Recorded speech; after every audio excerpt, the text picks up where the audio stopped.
حضور کے وضو کا پانی صحابہ زمین پہ نہیں گرنے دے رہے اور اپنے ہاتھوں پہ لے رہے ہیں اور چہروں پہ مل رہے ہیں۔ تو آقا کریم نے فرمایا ما حملکم علی ھذا، تمہیں اس بات پر کس چیز نے ابھارا، یہ کیوں کر رہے ہو؟ میں نے تو حکم نہیں دیا، قرآن نے حکم نہیں دیا، اور تم میرے وضو کے پانی کو بھی زمین پہ نہیں گرنے دے رہے، تو یہ کیوں کر رہے ہو؟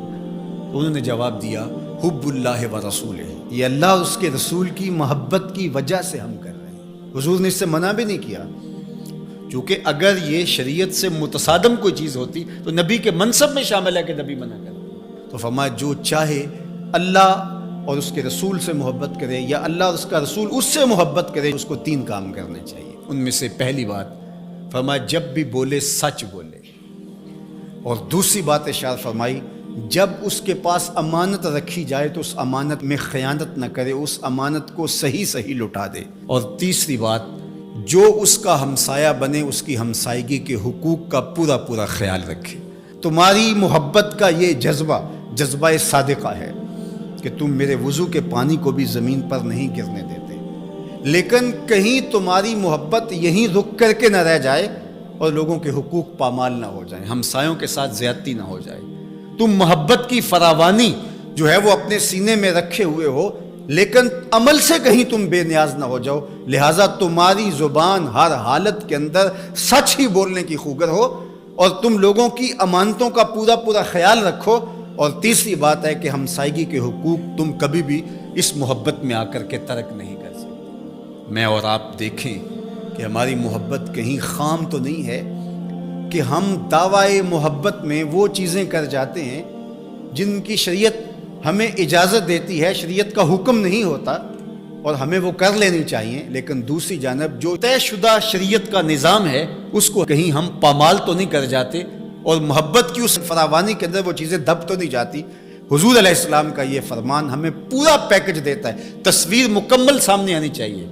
مکمل نکھری ہوئی تصویر جس کے سارے خط و خال واضح ہوں۔ تو ہم ضرور اپنا جائزہ لیں اس حدیث کی روشنی میں جو میرے اور آپ کے آقا و مولا نے 3 چیزیں خاص طور پہ ارشاد فرمائیں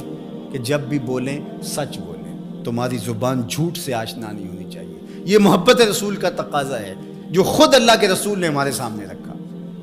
اور ہمارے پاس جو امانت رکھی گئی ہو، امانت کی جو بھی صورت ہو، اس امانت میں ہم خیانت کبھی نہیں کریں گے۔ اور تیسری چیز یہ ہے کہ اپنے ہمسائیگی کے حقوق کا ہم ہر صورت کے اندر لحاظ رکھیں گے اور خیال کریں گے، ان کو کبھی بھی پامال نہیں ہونے دیں گے۔ یہ 3 چیزیں اگر ہم اپنی روح کے اندر سمو لیتے ہیں اور یہ ایسا نقشہ سامنے آتا ہے ہماری محبت کا، تو یہ محبت ماحول کے اندر خوبصورتی کی ضمانت بنتی ہے۔ ورنہ میرا رویہ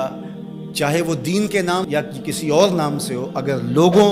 کے لیے دین سے دوری کا سبب بن جائے تو مجھے سوچنا چاہیے کہ میں کھڑا کہاں ہوں اور میرا مزاج کس سمت جا رہا ہے، اور میں اپنے آپ کا جائزہ لوں۔ میرے استاد فرمایا کرتے تھے کہ یہ نہ ہو کہ لوگ تمہیں پوچھے تم کون ہوتے ہو اور تمہیں بتانا پڑے یہ دیکھو مذہب کے خانے میں اسلام لکھا ہے۔ آپ فرمایا کرتے تھے صاحب نہ پوچھنا پڑے نہ تمہیں بتانا پڑے، تم دور سے آ رہے ہو، تمہاری وضاقت، طرز زندگی، انداز معاشرت، تمہارا حلیہ، تمہاری زندگی کے اسلوب دیکھ کے لوگ دور سے کہیں وہ دیکھو آقا کا غلام آ رہا ہے۔ اور اس پہ میں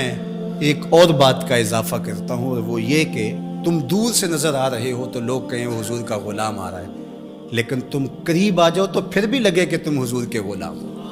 یہ نہیں ہے کہ لوگ تمہارے نیڑے ہوں تو پھر پتہ چلے دور تو غلام رسول لگتا تھا، قریب آیا تو کچھ اور نکلا۔ رشتہ داری کر کے، کاروبار کر کے دیکھا، معاملہ کر کے دیکھا،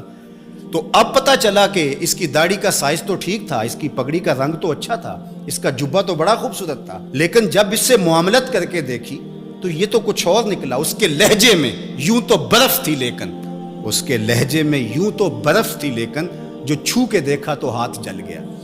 تو یہ نہیں ہے کہ تم دور سے بھلے اچھے تسبیح بھی ٹھیک ہے، مصلی بھی ٹھیک ہے، سب کچھ ٹھیک ہے، بڑی لمبی نمازیں پڑھتے ہو۔ انسان صوم و صلات کی وجہ سے نہیں پہچانا جاتا، انسان اپنے رویے اور عمل کی وجہ اور کردار کی وجہ سے پہچانا جاتا ہے۔ تو اس لیے ہم دور سے اچھے بھلے دکھائی دیں، لیکن جب کوئی ہم سے کاروبار کر کے دیکھ لے، ہماری ہمسائیگی میں مکان بنا کے ہمارا ہمسایہ بن کے دیکھے، اور جو ہے وہ ہم سے رشتہ داری کر کے دیکھے، بیٹی اور بیٹے کی شادی کر کے دیکھ لے، تو پھر پتہ چلے کہ یہ باقی تو سب کچھ ظاہر سے ٹھیک تھا، لیکن اندر تو بہت کڑوا نکلا، اندر تو بہت کسیلا نکلا. نہیں، کوئی دور سے ہمیں دیکھے پھر بھی ہم بھلے دکھائی دیں، اور قریب آ کے دیکھے تو اور سہار میں کھو جائے